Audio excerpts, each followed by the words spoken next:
Welcome to Western Perspective. I'm Madeline Lombardi. Perth Lord Mayor and media personality Basil Zemplis has responded to Mark McGowan's recent announcement on the future of housing within WA. The Lord Mayor sided with the Premier's announcement and spoke about urban infill and the future of Perth CBD.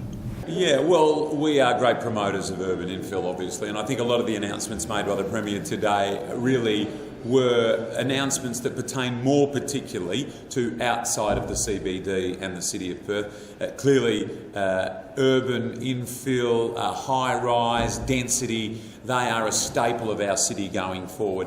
But nonetheless, we welcome the announcements. If it's easier for people to develop throughout the metropolitan area, if it's easy to get projects built, done and through the system, then that's good, because I think generally speaking we all want less bureaucracy that can get in the way of developments that are good for our broader city. But then it will lead to a gradual decentralisation of the CBD, do you agree with that? Well, not necessarily, no. I understand that density and infill is part of a broader solution for housing in our city. There's no doubt about that. But I think the CBD is on its own path. We are forging ahead in our own direction, and I think Edith Cowan University in particular has already sparked, and I'm seeing development approvals and development applications coming through regularly for affordable accommodation, for student accommodation, for build-to-rent model style accommodation. So we know that's happening, and that is being propelled by the influx that ECU is going to bring to our city. And then at the other end of a 750 metre stretch down Elizabeth Quay, we can see with our own eyes a luxury level of accommodation is coming also. So we know more people are coming to our city.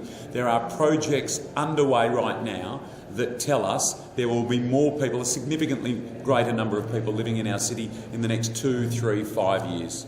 In a council and planning political sense, I know it might not be the most interesting question to plan, but I have to ask this.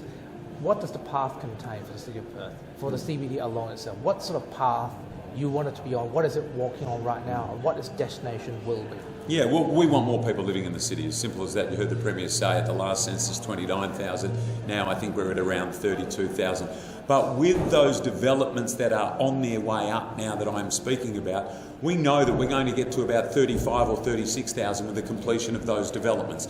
Then the role for council and the private sector working together along with state government is to continue on that journey and to make sure that there are more and more projects in our city. And that means pulling some levers, offering some incentives, perhaps around the plot ratio space, maybe with other rent incentives or rate incentives to be able to entice developers and property owners to come and do their business in the city. Will we see the possibility of lifting height limits for apartment buildings? Yes. Because if you don't do that, you can't put more people in there technically. Yes, so we have a planning scheme that is under review at the moment, but a key component of that revised planning scheme is a good deal of flexibility.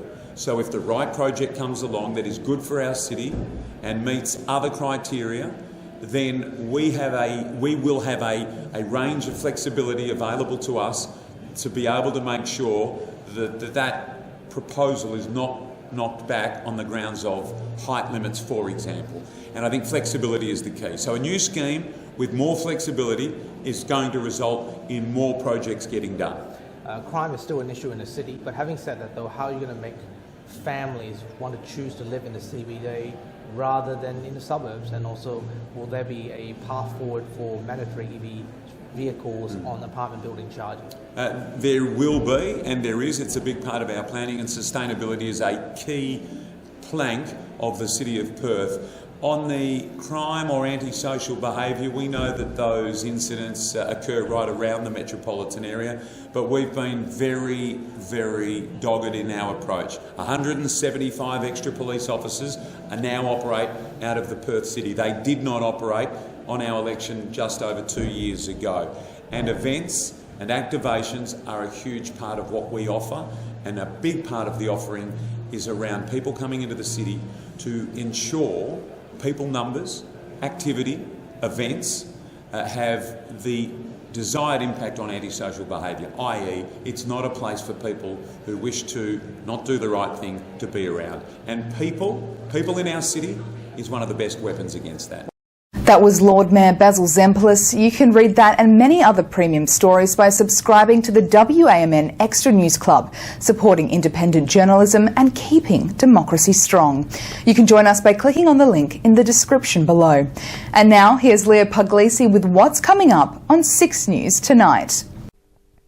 Thanks guys. On 6 News, Lydia Thorpe removed from Sydney's Mardi Gras parade after lying in front of a police float in a protest against cops at Pride, protests in support of Ukraine, while others demonstrate against giving weapons. And former PM Scott Morrison reveals he's not rocking himself to sleep at night in the fetal position. Watch live on our YouTube channel and our website, 6newsau.com. For now though, it is back to you.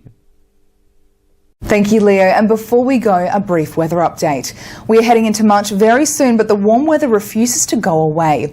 Perth is set to receive hot temperatures in the middle of the week with 33 degrees on Monday, 36 on Tuesday and Thursday, and a scorching 38 on Wednesday and 34 on Friday. We can also expect warmer overnight temperatures between 20 to 23 degrees. And that's all from Western Perspective this week. We'll be back with you next Sunday. Until then, Ivan and Melly, it's back to you two. Thanks, Maddie.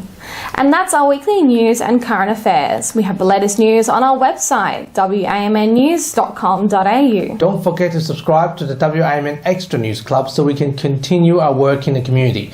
Full details on wamnnews.com.au/news/extra. From Melly and myself, we wish you good health, good night. See you next Sunday.